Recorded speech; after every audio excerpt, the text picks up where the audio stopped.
Hey, what's up, chaps? We're going to make a short video on the pawn sacrifice and its importance in increasing your attacking chances. Sometimes your own pawns might be blocking your pieces to attack the opponent's king.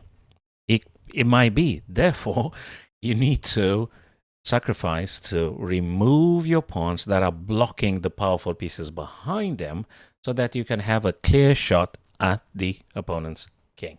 So we're going to try to exemplify with a couple of scenarios here. So if you watch the position on the board right now, the black king has a defender, the bishop on g7.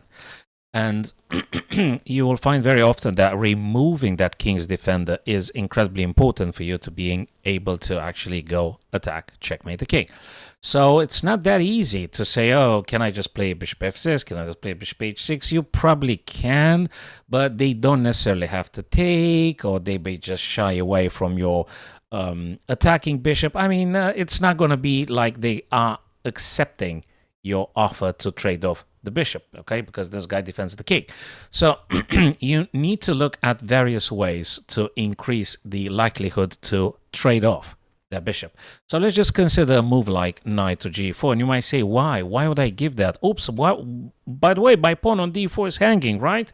Well, that pawn on d4 is completely, how do I put it, it's very unessential in the bigger picture here, because that pawn doesn't mean anything, and you can just very happily give up on that pawn. And actually, if black gets slightly greedy, thinking that, you know, they're opening up the bishop, they took a guy from you, and it's looking cool, actually, it's going to get incredibly bad for black now, because you're going to come with a move like, boom, knight f6. And this is pretty much a finalizer. This is a terminator, so to speak, because a knight on f6 checks the king. So that's the most important thing. Is just check, and apart from being in check, does some incredibly serious damage here, because it threatens the h7 together with the queen. That's pretty nasty here, and also the rook. So I don't know, it's just so bad. So takes, and you can now take, and what's looming, it's just simply queen to h6, and g7 is a very deadly move. Forget about this one here, which also might be seen as a threat, but more importantly, and the priority is go for the king, checkmate the king. Of course, if you can't checkmate, then yeah, sure, go for the material. But in our position, it's very important to understand that you gotta hit on g7. So, you know, examples for you to have a better understanding. Now, this is slightly complex, but it's based on the same idea. You need to open up your files, your rook columns, your bishop's diagonals. You need to get your pieces actively attacking your opponent's king.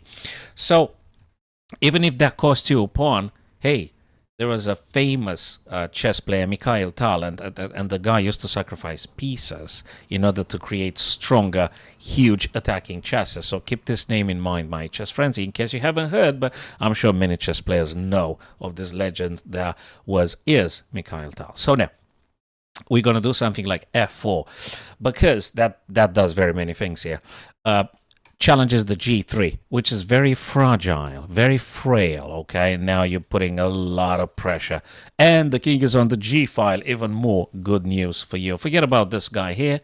It's totally worth it to sacrifice that pawn on e4, because you're increasing the chances to chip away at the pawns defending the king, and it's going to be very, very good. Now, let's just assume knight were to take, and you're going to be applying with bishop to f5. Look at this.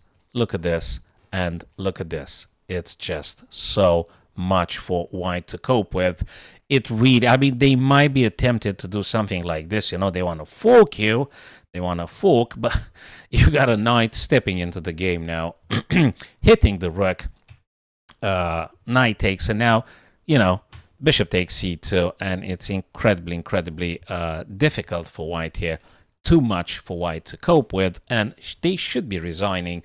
You hit the queen, okay? You hit the rook, and this guy is also painfully positioned. So you should be winning this position with black, my chess friends. Okay, another one. if I'm not mistaken, I think this kind of situation arises or could happen in the Sicilian dragon variation with G6, and if I recall correctly, that should be something like Yugoslav attack with the F3, and in which white simply pushes the H pawn, and they actually are more ambitious because that pawn wants to go to H5. You got it, because the whole idea is you have to open up the H file. And if you look at this deadly battery here, very, very difficult for black. So you've got to do the homework. If you decide to play the Sicilian Dragon, you need to keep an eye on the Yugoslav attack, and you need to react accordingly, because if you get to this point, it might be a bit too late. So as this move is being played here, do not take that pawn. I mean, this is bad. This is already bad.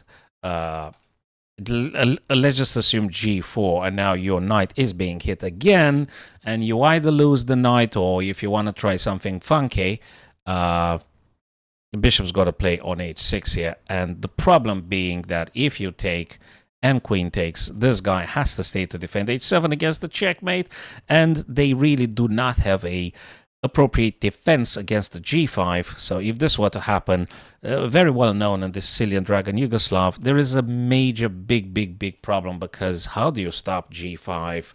What do? You start dropping pieces, and it's just simply looking pessimistic for blacks in this position. So just to showing you what's important to simply sacrifice a pawn if you open up the lines, files for the rooks, or diagonals for the bishops or for the queen, etc. So that's very important. Now let's just do a simple exercise here. Let's identify the strongest points for whites here. What's going on? Well, we got a very fortunate battery formed of the bishop on B2 and the queen on C3, and this guy make a formidable team because it's very deadly. And frankly, all you need to do is just to put your queen either G7 or to H8, and it's simply game over. Now, how do you do that? Well, there is one guy here that just blocks you. So remember, if there is a pawn in your middle game, end game stage, and that blocks your pieces, give up on that pawn. Okay, so just move that pawn so you can clear the way for the battery, for the bishop and the queen. So this kind of ideas need to always be alert at the back of your mind, and you're coming with this stuff and play it, and you should be able to create huge attacking chances and win the position. Now, this one here now. Look at the black kings position here on E8. They haven't castled. Bad stuff. They probably would like to castle. So you got to play something that stops them from castling and increase tremendously the attacking chances here for white. Just look at a position for a couple of seconds. Where would you like to having the white queen now? Where would you like to have it? Well, the white queen would like to be here. Can the queen get there now? No, it cannot. Why? Because there is a guy right on E4 blocking the queen's access to G6, from which they could check the king. So how do you deal with that? Just give up on that pawn. Just give up on the pawn. You're going to move the pawn here. They probably would have to take, because the pawn actually attacks the bishop with tempo. So, and when they address the problem, when they address this issue, whatever they choose to do, you having the G6 accessible, you're opening up the F, and what's not to like about it? They can't castle, and very, very strong attack. Pressure on the black king. It's not like that's it, they're going to be just resigning straight away, but you are increasing the attacking chances for you. You're getting stronger to pressurizing the opponent's king. That's about it, until something happens and you gain the upper hand and you deliver the checkmate. Okay, in this position now here, again, you have a wonderful opportunity now based on a pawn sacrifice, and if you play this one move, opens up everything for your pieces to aim at the black king. So probably you've seen it already as I was talking. I hope I just said something meaningful. So you're going to play something like this. Why? Well, just imagine. Queen can't take, right? Because rook is going to take back straight away. So they need to take with the pawn. And when the pawn captures, oops, guess what? You already have a rook here. And you have the queen. Absolutely. Incredibly dangerous. That would be a check. King would have to move. Check again. King move here. Knight c6. Check again. Huge attack. Okay. King d7. You're going to take this guy with the rook. Knight is 3. Rook is 5. Huge advantage. So this kind of lines, yellow, purple lines that I'm this kind of paint, that should be in your imagination, is in your visual mind as you play over the board or online. So you should be making an effort to visualize these lines and understand that actually it's totally worth it to giving up, especially in these occasions here. Do not get fearful, because if you clearly understand that a pawn here, that pawn has to disappear. That pawn must disappear in order to making the junction here with the queen and the rook, and it's totally devastating for your opponents if you were to do this. Another example, guys. Now, all is nice here. You need to break through somehow. You would need to try and take advantage of the h-file, okay? But there is something in particular that blocks you to being super powerful on the h-file, and that's this guy here.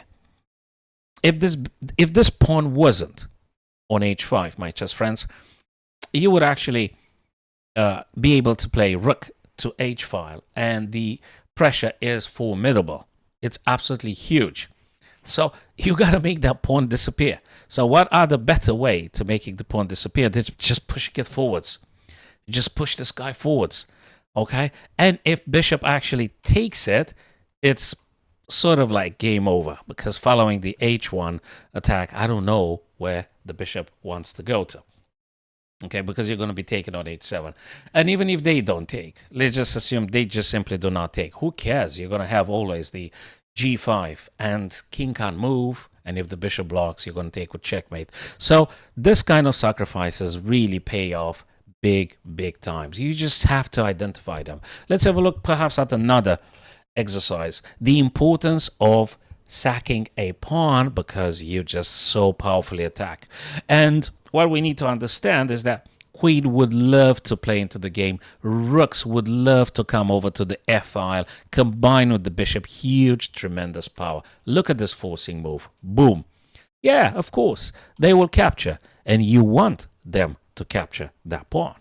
Okay, because in the minute they capture the pawn, in the minute that they take, let's say they take with the queen, you always have the rook f8, rook f8 or rook f6. Probably rook f6 is better here.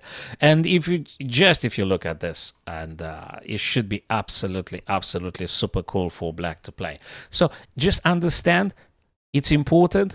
Give that pawn if they're blocking your rook coming powerfully and attacking all your bishops, or also the queen in this scenario here, okay? Because the queen may want to play this kind of maneuvers in the near future in this position here, okay? So I hope you guys understand all these ideas. So sometimes very important, if a pawn, just put it this way, can I activate my rooks and my bishops so that I can attack the opponent's king? Is there a pawn blocking my rooks or something? If there is a pawn, give that pawn, give it up, and do this powerful lines of attacking your opponent's king, and you have increased your chances to win the game. Okay, so keep this idea amongst others, guys, in your minds, and see you on the next YouTube video, or perhaps when I'm streaming live. By the way, some evenings I'm alternatively streaming live either on Twitch, and if I'm not on Twitch, you're going to be finding me live on Facebook, YouTube, kick.com, and or LinkedIn or Twitter. So I'm multi-streaming either Twitch or other platforms. So if you wanna see me live and discuss friendly some ideas, or maybe play some friendlies, or doing puzzles together, you are more than welcome. Thank you for watching the video. Subscribe if you haven't done it yet, guys. Follow me on Twitch, and see you soon.